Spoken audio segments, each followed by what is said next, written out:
I want you to close your eyes and picture the most beautiful building that you've ever imagined, a utopia of architecture. Did it look like this? I'm in Bali, Indonesia, at the campus of the Kul Kul Farm and the Green School, and here, every building is built in a way that makes you gasp every time you enter a room. Back home in Australia, over the past few months, I've been teaching myself to build, focusing on zero waste practices, utilising recycled materials, and I'm about to take things to the next step. So over the next 11 days, I'm learning how to build this. Well, maybe not this, but I'm learning how to build with bamboo, and hopefully one day I'll be able to build structures as grand as these. The founders of Bamboo are intent on a simple vision. Firstly, pushing the boundaries of architecture and creating these wild structures from bamboo. And secondly, they're dedicated to teaching these skills so that together we can create a better world. So I'm going to be getting my hands dirty, learning about harvestry, joinery, and even building a massive playground. This was my favourite part, using my hands, working as a community, and understanding the power of this simple material. The basis of this structure is already built, so what we're doing is adding a roof to it, entirely built from bamboo. The first step is mapping out the roof structure. Working with bamboo is entirely different from anything that I'm used to. Here, eyeballing it is the most reliable method. A tape measure doesn't get you far in a completely organically shaped structure, and it's more about where it looks best. So firstly, we're mapping out the shape of the roof and the angles. Then we're tying this to the temporary scaffold before adding more of the structure everywhere else. This will be able to shift as we keep building, but it will be the template for its shape. Already, after just a day of building with bamboo, I can see the strength of bamboo is so obvious. Bamboo is native to tropical regions around the world, and it has been used in buildings for centuries. Although only recently, the understanding of the necessity of treatment was widely spread, so often still, people still believe that bamboo rots fast and it isn't useful in construction. In Bali, bamboo is normally just used in scaffolding, while concrete villas are being built in rice fields, a devastating movement that is unfortunately owed to tourists and overdevelopment, and I acknowledge the irony in myself speaking about this. Here at Bamboo, they are trying to spread the message that bamboo is an alternative. It's a material that is far stronger than concrete, it's biodegradable, and the way that it grows here is regenerative. We tested this, understanding the simplicity of building with bamboo and the unrivaled strength. We created these quick bamboo structures just tied together within half an hour. They were strong, but they were also so beautiful, showing the great potential of bamboo. I of course had to climb up there and test it. These simple techniques and basis of shapes can be spotted in the most mind-blowing buildings, and suddenly this world of bamboo seems almost achievable. You can see this combination of tessellating shapes all joined in unison to create these buildings that feel unreal. Back on the playground build, the next step is adding bamboo everywhere. We're adding these long pieces randomly, just filling in the shape and creating structure. Our main objective is to fill in all of the gaps and make sure that there's no big spaces. We weave each piece through the rest of the structure to create strength, and this way we don't need to use as many temporary ties. We can just rely on the pressure of the bamboo to hold itself in place. This job was super repetitive and it took hours to fill in, and sometimes the bamboo would get stuck and it'd be really frustrating, but I actually had the best time. I felt like a kid up on the playground playing games and laughing. Me and Pak Putu, the carpenter working with us, had the best time working as a team, and I got to practice my bahasa Indonesian. Saya punya bambu di sini, ya. Karena ada tempat besar ya. Ya, di sini.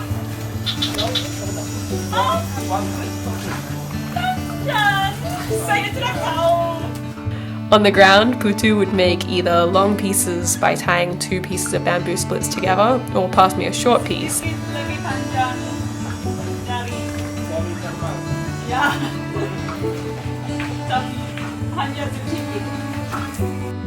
And then together we'd weave them through the rest of the bamboo, following the natural curve of where the bamboo wanted to go, but also purposely trying to close in any gaps on the roof. Ya, bagus. So today we're learning carpentry and joinery, which I'm so excited about. I think I say this every day, but this day is maybe the one I'm most excited about. No, they're all amazing. I just feel like I'm really going to be able to gain the skills to really make things from this and learn how to join bamboo and all of the cool things, but also every day I'm learning amazing things that are going to be so integral to me building back at home. Because bamboo is a grass and not a wood, and it's also hollow and not solid, and it's also not uniform and it bends sometimes and no two pieces are the same, joinery is quite different to what I'm used to. But for all of these reasons, it also means that it creates these joins that are so beautiful. I'm learning from Balinese carpenters too, and the arts are so honoured on this island, with techniques and artisan skills being highly regarded for centuries. I asked Jaya, the head carpenter, how long he's been working with bamboo.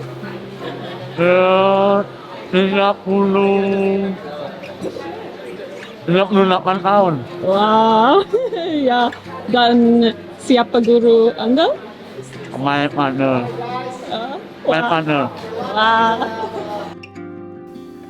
These carpenter skills are incredible, and after watching them, I assumed that it didn't look too hard, and wow, I was so wrong. Once it was my turn, I understood that it is an intricate art. This is a whole joint, and then if you add that, I can make a fish mouth joint. Test if it fits. It does not carve out the other bit. My main tool is a mutik, which is a Balinese knife which cuts and carves the bamboo. The main objective is to line up the joins so that they fit neatly, which is easier said than done. So I continued to carve the fish mouth and hope that eventually it will get to be the right shape. The carpenters can do this in under a minute, and it took me so many attempts, but finally it fit. And then it's time to put the bamboo pins in to secure it. You can then cut these off with a chisel, and your joint is finished and so strong. Next, I'm adding a support from a smaller piece of bamboo.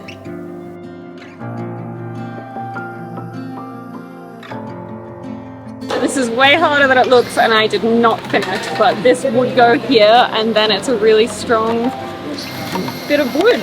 It's amazing. I know how to do it next time now. We had learned to harvest and treat bamboo a few days earlier. So today we're learning bamboo forestry and harvesting, and I'm very excited to learn a lot, but I just slipped over already. Apparently it's going to be a muddy day, but I just slipped over going for a walk in this beautiful forest. So today we're learning how to cut and treat bamboo, and I'm very excited about this because this is something I'm definitely going to use in practice at home. And so we're cutting it the traditional Balinese way with an axe and a machete and just going for it. And they're big pieces. They're like this thick. They're thicker than they are at home. They're massive. So these markings are for where they are, what year it will be harvested in, and then what batch of bamboo it is. And so these huge pieces of bamboo that look large enough won't be harvested until 2029 because they're only a year old right now, so they haven't completely formed in the nodes, the ligamentation I think it's called, and so they're not ready structurally yet, so they wouldn't support a building, even though they look like they would. So there's lots of different techniques for understanding how old bamboo is, and this is something that I really need to take notice of so that I understand when I get back home. But one of them is to kind of wipe away these fluffy bits can sting you and cause a rash, so I'll be careful. But seeing that it's very green underneath is a good sign that this is a very early growth, and this is probably only a year old. And then also looking up higher on the plants, you can see if they've got leaves and how straight they are and different kind of things to tell you their age, different hints. There's also the technique of knocking it and listening to the sound, which I'm not very good at, but apparently you can kind of hear a hollow sound versus a not so hollow sound, and that can help you to differentiate whether it's ready to cut. When it's harvested correctly, bamboo can be cut without harming the plant or the ecosystem. By cutting only the stem that's ready, it allows for continuous harvesting, and for this reason, it is considered a regenerative crop. But this doesn't mean that everyone should go and plant it back home. In Australia and in other places in the world, it's actually a really invasive weed. We also learnt about propagation, but I obviously didn't listen for this part since at home propagating is the opposite of what we want to do.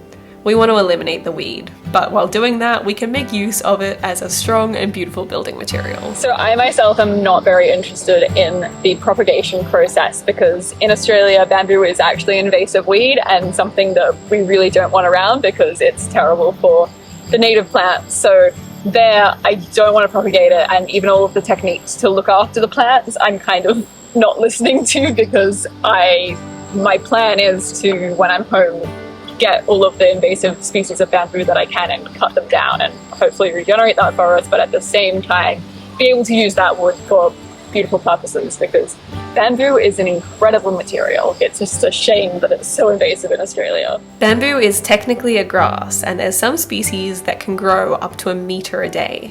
So right now what we're currently doing is mixing up boric acid and borax together to make a solution that is able to go inside the pole and then treat it for borers or for termites or for anything. This method is simple. You mix borax and boric acid in hot water and then break all of the nodes except for the end one. Then you place the bamboos upright and pour the solution in. So the poles themselves hang up in this structure and then we pour the acid solution into it and then it soaks. This process itself is used for more of a DIY scale, and if you're doing big buildings like this, obviously you do more like big vats and different solutions, which I have seen some cool things like that too, but this is more for doing your own little projects, which is good for me when I get home.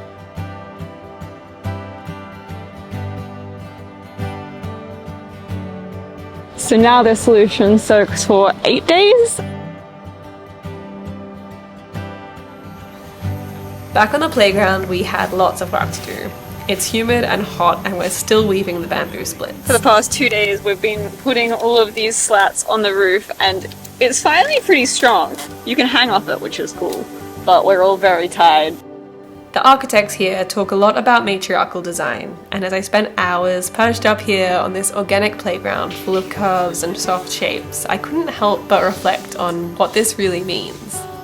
Matriarchal design is a philosophy that centers around community, nurturing, collaboration, and inclusivity in design, and it promotes this harmonic approach, but it also visually differs from the design that we're also used to.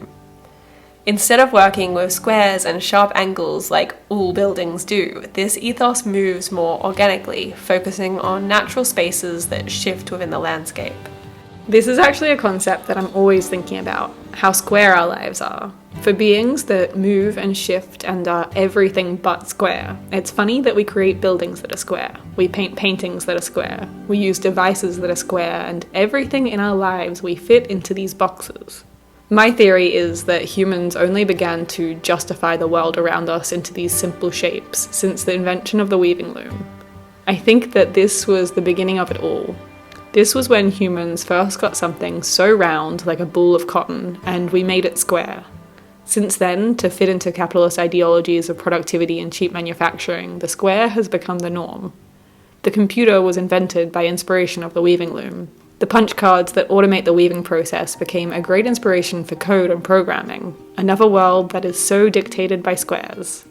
As it is, the building industry relies on cheap bulk manufacture, and of course, this brings square materials and square designs that revolve around boring square worlds. But what if we rethought this? If we designed in a way that worked with nature's materials, with the season's rhythms, with our own curved, organic, and free-flowing selves? This is what they're exploring here, by building structures that feel like other worlds, but really, they're just worlds where the hold of a square way of thinking didn't reign. It's amazing to see an example of these thoughts created physically. A utopia created entirely from bamboo that explores circular worlds and shifts our way of thinking. Have you ever wondered what it would be like to be an insect flying around underneath mushrooms and through beautiful ferns and trees, and what that scale would feel like? Well, I think I found it. This is the Green School, and it is so beautiful. They're these buildings that are all built from bamboo and natural materials, and they're so large. They're unbelievable. I feel like I'm in this whole different world. I feel like I've become tiny, like a little firefly flying around the rainforest. These are all single bamboos that reach all the way up to the roof, which covers 3 stories, and then there's 3, maybe 4 different mushroom-like platforms that all kind of like a treehouse go up, and I can't believe it. I think this is, I keep saying this, but I think this might be my favorite building of them all. This just makes me excited because I think if a building can look like this, it just opens up all of these possibilities. What can the world look like? It's just so amazing to see all of these natural materials utilized to create this unimaginable beauty. It's otherworldly.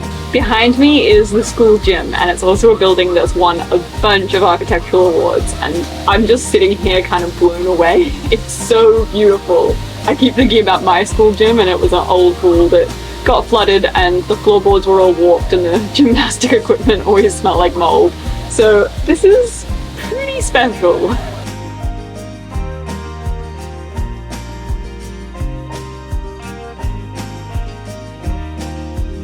Before building any of these extraordinary buildings, first the architects plan with small-scale models also built from bamboo.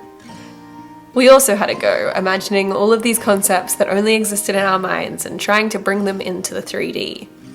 I have 1,000 different bamboo plans at home, but one of them is a 3-story treehouse on the lake, so I'm mapping out this plan with each element, like a tiny staircase and even a hanging bed over the water. We're using these little pieces of bamboo that mimic the real thing. This means that the curves and the pressure that we put on this bamboo will be quite similar to if we were building this in the large scale. This technique is used more often in bamboo building than 3D software because it's more reliable to understand the material physically with your hands.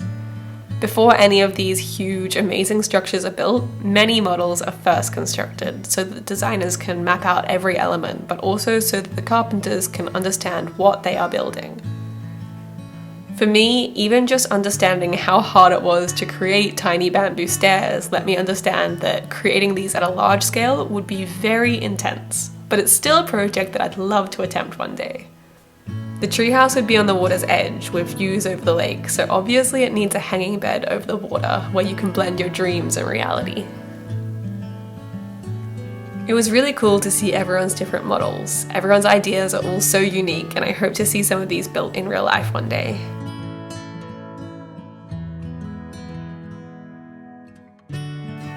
Back on the build site, we're making a lidi bundle, which is 12 pieces of round bamboo wired together in a very long line. Its purpose is that, unlike a split of bamboo that only wants to curve in one direction, the roundness of this bundle lets it move like a snake and bend in every direction. We're making 2 of them for the edge of the roof so that we can sandwich all of the bamboo splits together. And this will be the finishing edge. So we need this to be 30 meters long, and we need 2 of them. We spent so many hours counting the 12 bamboo sticks, adding more to continue down the line, and then twisting them together every 30 centimeters until we finally had 2 very long bundles of bamboo, and we were ready to place them up on the roof. The lesson that I kept being reminded of time and time again was that building with bamboo is a community task. This could never be done alone. You need dozens of hands all working together to create, and this made me realize that at home, when I try to do everything myself, it's not just lonely, but it's also silly.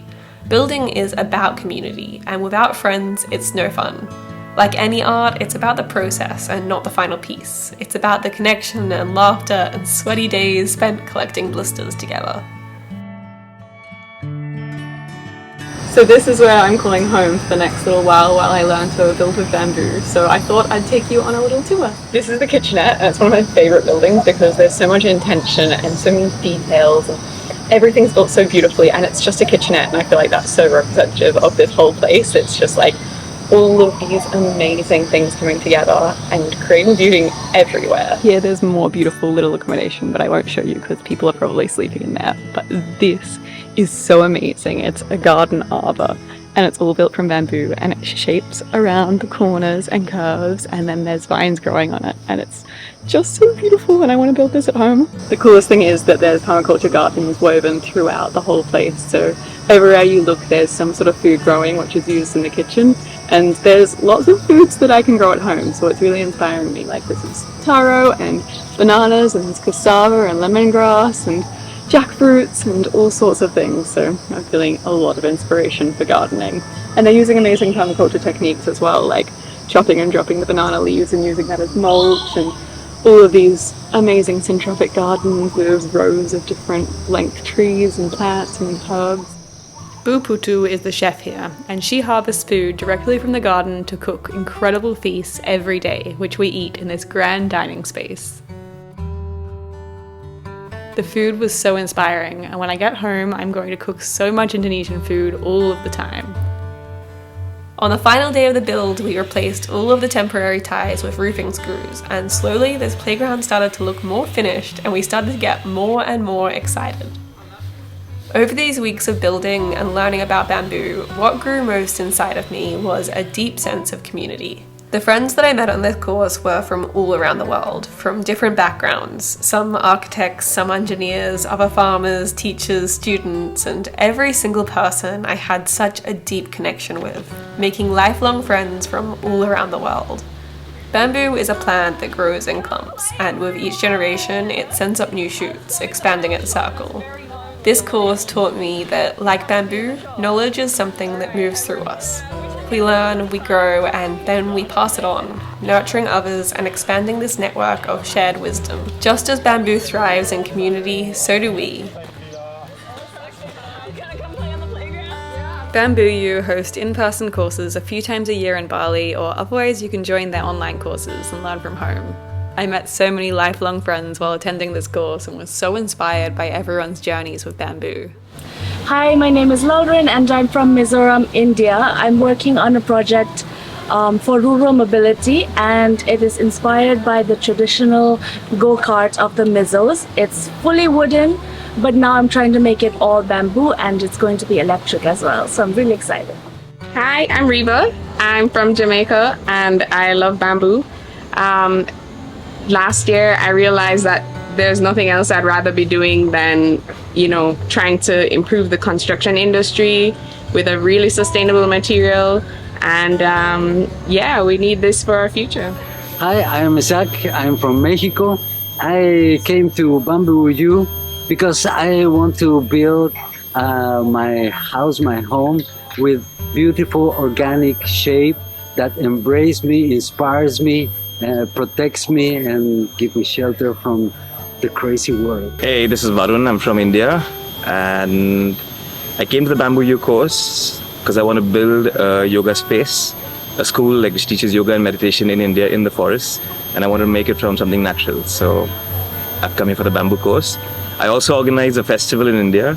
So every year we do the festival stage with something natural, like either coconut leaves or bamboo. But aesthetically, I wanted to know more. Hey guys, I'm Tony, and I believe bamboo to be the future of sustainable resource in terms of food and building. Hello there, my name is Jimo Mele. I'm from India. Why bamboo? Because bamboo is the steel of the future.